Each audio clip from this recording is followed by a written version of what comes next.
Good morning, everyone. We will continue our class now.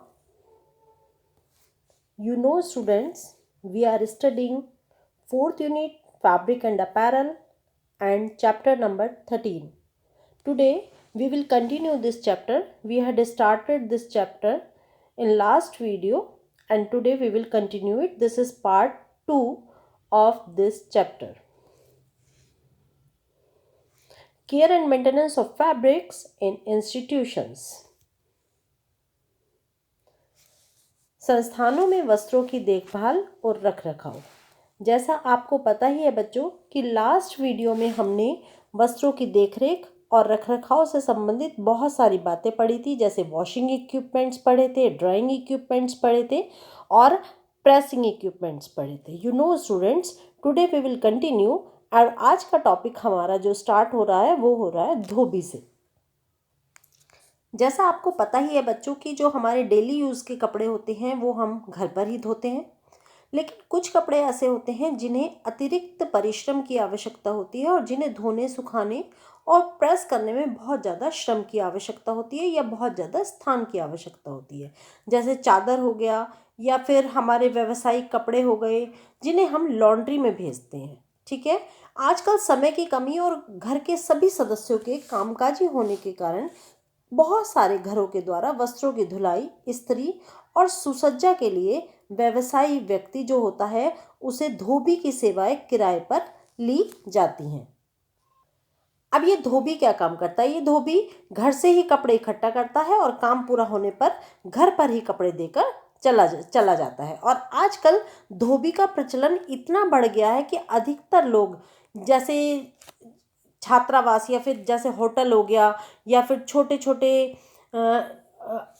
Restaurant हो गए, इन धोबियों की सेवाएं लेते हैं और धोबी को कपड़े धुलने के लिए दे देते हैं और धोबी इनको धोबी घाट पर धोकर वापस लाकर दे देते हैं। तो ये हुआ धोबी का रोल। जितने भी छोटे छोटे इंस्टीट्यूशंस होते हैं जैसे छात्रावास हो गए, हॉस्टल्स जहाँ पर बच्चे रहते हैं, वहाँ के कपड़े कहाँ धुलने के लिए आते हैं? धोबी के पास ही आते हैं। इसके बाद हम इसको कंटिन्यू करते हैं ड्राई क्लीनर। ड्राई क्लीनर्स शब्द को सभी बच्चे बहुत अच्छे से समझते हैं। ड्राई क्लीनिंग जो है ये धोबी का ही एक डेवलप्ड वर्ड है। ड्राई क्लीनिंग में क्या होता है? ड्राई क्लीनिंग में बिना पानी के, बिना जल के दुकानों में इन कपड़ों को धोया जाता है, साफ किया जाता है और ये वस्त्र अधिकतर महंगे होते हैं। इनको विशेष प्रकार की धुलाई की आवश्यकता होती है। ऐसे वस्त्र ड्राई क्लीनिंग के लिए ड्राई क्लीनर के पास छोड़ दिए जाते हैं। जिन वस्त्रों को घर पर धोना बहुत मुश्किल होता है उनको क्या किया जाता है? ड्राई क्लीनर के पास छोड़ दिया जाता है। ये ड्राई क्लीनर घर से ही कपड़े ले लेता है और धोने के बाद घर पर ही इनकी डिलीवरी करके चला जाता है। इन ड्राई क्लीनिंग जो दुकानों की सफलता है, ये इस बात का हम अंदाज़ा इसी चीज़ से लगा सकते हैं कि आजकल घरेलू जो ग्राहक होते हैं उनके अतिरिक्त बहुत सारे संस्थान, इंस्टीट्यूशंस होते हैं। जैसे अभी मैंने आपको बताया हॉस्टल्स हो गए या रेस्टोरेंट्स हो गए या छोटे छोटे होटल हो गए, नर्सिंग होम्स हो गए, ये क्या करते हैं? ये इन दुकानों की सबसे ज़्यादा सेवाएं लेते हैं। और ड्राई क्लीन के निरंतर बढ़ते व्यवसाय के चलते आजकल गली मोहल्ले में इन ड्राई क्लीनिंग शॉप बहुत ज़्यादा खुलती चली जा रही हैं और ये हमें इजीली अवेलेबल हो जाती हैं। इसके बाद हम देखते हैं व्यावसायिक धुलाईघर। व्यावसायिक धुलाईघर या फिर कमर्शियल लॉन्ड्री। ये कमर्शियल लॉन्ड्री क्या होता है? कमर्शियल लॉन्ड्री से मीनिंग है जो बड़े बड़े इंस्टीट्यूशंस हैं। अभी तक तो हमने छोटे इंस्टीट्यूशंस की बात की थी, लेकिन अब हम बड़े बड़े इंस्टीट्यूशंस की बात कर रहे हैं। जैसे 5 स्टार होटल हो गया, रिजोर्ट हो गया या फिर कोई बड़ा हॉस्पिटल हो गया जैसे अपोलो हॉस्पिटल, मैक्स हॉस्पिटल या फिर और कोई भी अकेडमी हो सकता है, जो बड़े बड़े इंस्टीट्यूशंस होते हैं। तो इन जगह से इतने सारे कपड़े धुलने के लिए आते हैं कि धोबी इनकी मांग को पूरा नहीं कर सकता। तो इन्हें किस चीज़ की आवश्यकता होती है? इन्हें आवश्यकता होती है कमर्शियल लॉन्ड्री की आवश्यकता होती है और ये कमर्शियल लॉन्ड्री इसीलिए अस्तित्व में आई है। इन कमर्शियल लॉन्ड्री घर जो होते हैं, ये व्यावसायिक धुलाई घर जो होते हैं, ये बहुत सारे पार्ट्स में डिवाइड होते हैं। क्या क्या काम होते हैं यहाँ पर? एक तो धुलाई का काम होता है, एक जल निष्कासन का काम होता है, फिर सुखाने का काम होता है, प्रेस का काम होता है, और फिर इनको पैक करने का काम होता है। तो ये सारे काम अलग अलग पार्ट्स में डिवाइड कर दिए जाते हैं। इन धुलाई घरों में सब जितने डिफरेंट टाइप्स के रेशे वाले वस्त्र होते हैं, उनके लिए अलग अलग पार्ट्स होते हैं। जैसे ऊनी वस्त्रों का सेल अलग होता है, रेशमी वस्त्रों का सेल अलग होता है, सिंथेटिक वस्त्र अलग, कंबल अलग, कालीन अलग। तो अलग अलग सेल होते हैं जहाँ पर इनकी धुलाई की जाती है। और कुछ धुलाई घरों में रंगाई और जरी पॉलिश वाले वस्त्र की धुलाई अलग से की जाती है, उनकी व्यवस्था अलग से होती है। इसके अतिरिक्त कुछ धुलाई घरों में पूर्व निरीक्षण सामग्री को छांटकर अलग कर लिया जाता है, और फिर जैसे मान लीजिए किसी वस्त्र में रफू होनी है, कटा है, फटा है, तो उन वस्त्रों को पहले से छांट लिया जाता है और बाद में उनकी धुलाई की जाती है। इन धुलाई घरों में कपड़ों को धोने के लिए, जो ड्राई क्लीनिंग करने के लिए बड़े बड़े उपकरण और बड़ी बड़ी मशीनें होती हैं। बहुत बड़ी बड़ी मशीनें होती हैं, और ये व्यावसायिक धुलाई मशीनों में कम से कम 100 किलोग्राम या उससे अधिक भार के वस्त्र भी एक बार में धोए जा सकते हैं। जबकि हमें पता है कि जो हमारी घरेलू मशीन होती हैं, उनमें हम 5 से 12-14 किलो तक ही कपड़े धो सकते हैं। लेकिन जो ये वाली मशीन होती हैं, इनमें बहुत बड़े लेवल तक वस्त्रों को धोया जा सकता है। इनमें जल निष्कासन, शुष्कक या फिर समतल सतह, प्रेस करने के उपकरण, रोलर, इस्त्री, कैलेंडरिंग मशीन, तह लगाने के लिए, पैक करने के लिए बड़ी मेज, और बहुत सारे अलग अलग ट्रॉलियाँ होती हैं जहाँ पर ये काम किया जाता है। अब हम नेक्स्ट पढ़ते हैं इसके बाद संस्थाएं या फिर इंस्टीट्यूशंस की। इंस्टीट्यूशंस क्या होते हैं? जैसा आपको बताया ही है कि बड़े संस्थान में क्या होता है, कोई भी हॉस्पिटल हो सकता है, जैसे आप हॉस्पिटल की पिक्चर देख रहे हैं इसमें, या फिर जेल जहाँ पर कैदी रहते हैं, और या फिर कोई बड़ा होटल भी हो सकता है। ये सारे के सारे जो बड़ी बड़ी संस्थाएं हैं, जिनकी ओढ़ने, बिछाने और अन्य जो आवश्यकताएं होती हैं, उनको पूरा करने के लिए, जैसे इनकी वर्दी हो गई, लगातार इनकी आवश्यकता डेली बनी रहती है। तो ये सब धुलाई के लिए कहाँ जाते हैं? ये सब धुलाई के लिए इन कमर्शियल लॉन्ड्री में ही जाते हैं।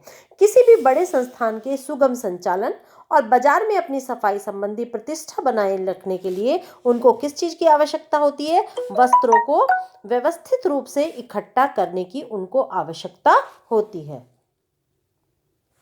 तो ऐसे में ये संस्थान किसी बाहरी धुलाई पर निर्भर नहीं रहते, बल्कि अपने संस्थानों के लिए ये स्वयं की धुलाई विभाग खुद ही शुरू कर देते हैं, और अपने संस्थान की जो धुलाई होती है वो इनके खुद के इंस्टीट्यूशन में होती है। आमतौर पर जो होटल होते हैं या अस्पताल होते हैं, ये दो ऐसे संस्थान हैं जिन्हें बड़ी मात्रा में चादरों की, कमरे की सज्जा की या फिर अन्य सामग्री के साथ, जैसे वर्दी हो गई कर्मचारियों की, एप्रिन हो गया, टोपी हो गई, सिर के परिधान हो गए, इनकी मांग निरंतर रहती है। इसीलिए ये अपनी लॉन्ड्री अपने इंस्टीट्यूशन में ही स्टार्ट कर देते हैं। इसके बाद हम लेते हैं हॉस्पिटल लॉन्ड्री या फिर अस्पतालों के धुलाई घर। अस्पतालों के विसंक्रमण, जो अस्पताल होते हैं, इनके धुलाई घर में स्वास्थ्य का, स्वच्छता का और विसंक्रमण का सबसे ज़्यादा ध्यान रखा जाता है, जिससे इन्फेक्शन ना फैले। इस चीज़ का यहाँ पर सफाई का सबसे ज़्यादा ध्यान रखा जाता है।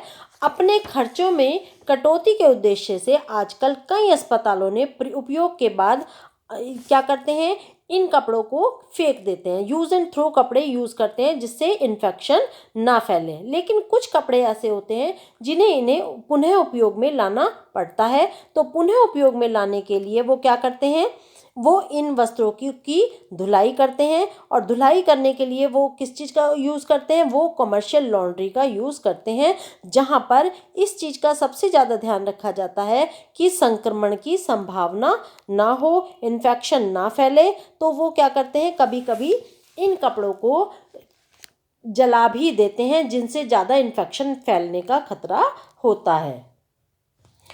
अस्पतालों की जो अधिकतर कपड़े होते हैं वो सारे के सारे कैसे होते हैं, इनके हॉस्पिटल के अपने एक विशेष रंग के होते हैं, जैसे किसी के ग्रीन होते हैं, किसी के वाइट होते हैं, किसी के ब्लू होते हैं। तो ये रंग बहुत पक्के होते हैं। जो इनके कंबल होते हैं वो ऊनी होते हैं। अस्पतालों में अधिकतर ध्यान दिया जाता है कि वस्त्रों को स्टार्च लगाने पर, उनकी सफ़ेदी लाने पर और उनकी सुसज्जा पर सबसे ज़्यादा ध्यान दिया जाता है कि कपड़ा कैसा हो, बिल्कुल साफ सुथरा हो। यहाँ के धुलाई घरों में वस्त्रों की धुलाई के बाद उन्हें बहुत अच्छी तरह से प्रेस भी किया जाता है और इसके अतिरिक्त यदि कहीं पर टूट फूट होती है तो उनकी मरम्मत करके उनको सुधार दिया जाता है।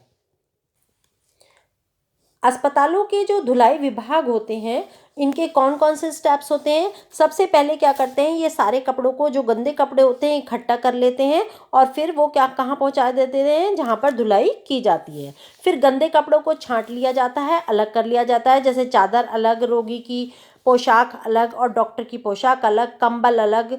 ठीक है। फिर इनकी वस्त्रों की धुलाई की जाती है। धुलाई करने के बाद इनका जल निष्कर्षण किया जाता है। जल निष्कर्षण के बाद क्या किया जाता है, इनकी नमी युक्त वस्त्रों को रस्सी, घास या फिर कपड़े सुखाने के जो स्टैंड होते हैं वहाँ पर इनको सुखा दिया जाता है। फिर उनके ऊपर प्रेस की जाती है और फिर इनकी तह लगाकर इनका ढेर बना दिया जाता है। और यदि फिर भी आवश्यकता हो तो इनको क्या किया जाता है, इनका निष्पादन भी कर दिया जाता है और फिर उसके बाद इसकी पैकिंग की जाती है।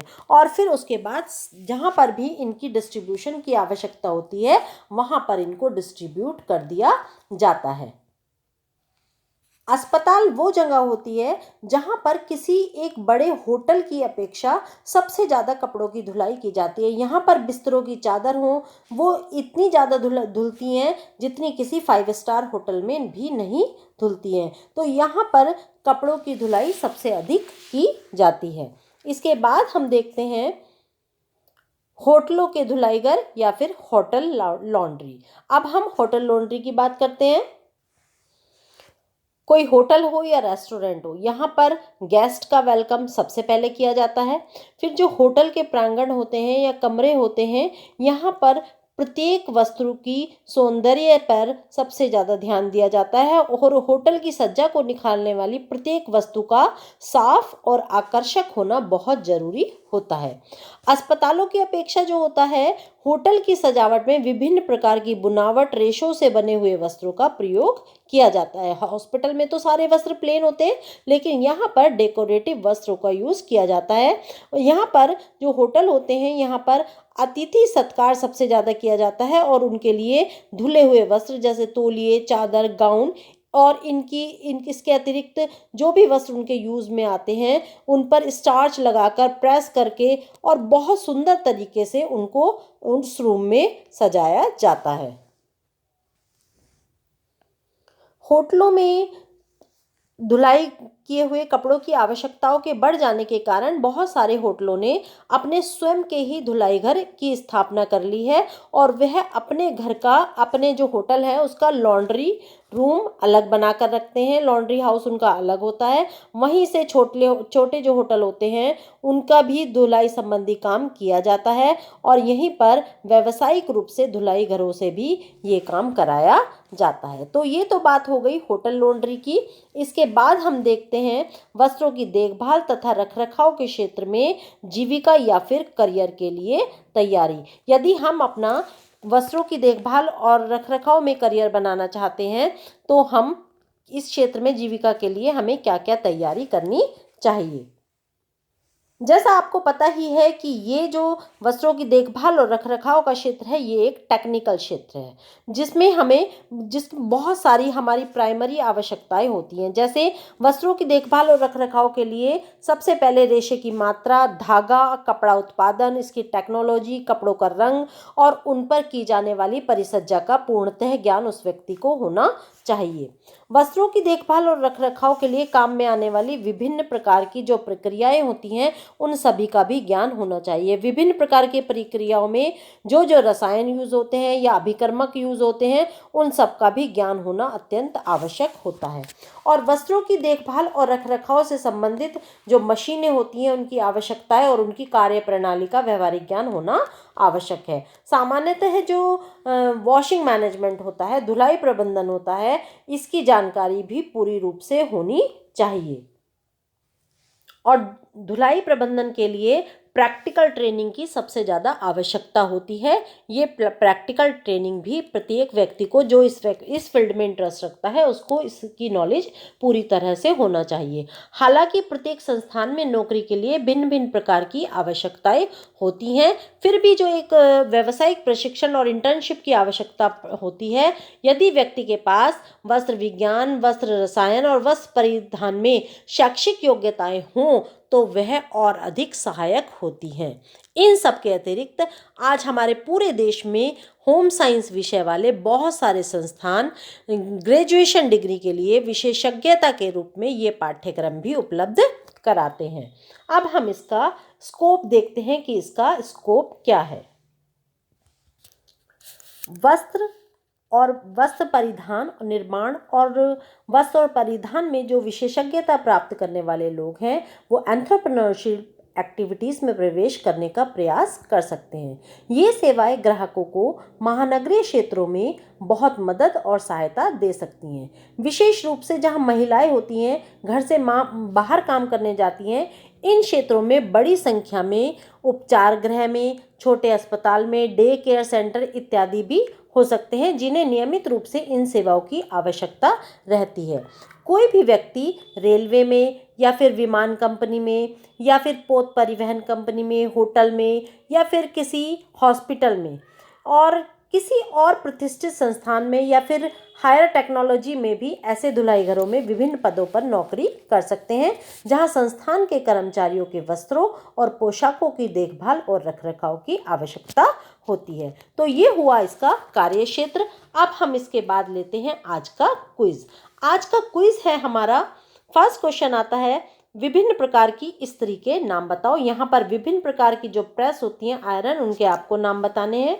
सेकंड क्वेश्चन आता है, वस्त्र धोने के लिए विभिन्न प्रकार की मशीनों का संक्षेप में वर्णन करना है। जितनी भी प्रकार की मशीनें आपको फर्स्ट पार्ट में पढ़ाई थी वो सारी की सारी मशीनें लिखनी है आपको यहाँ पर।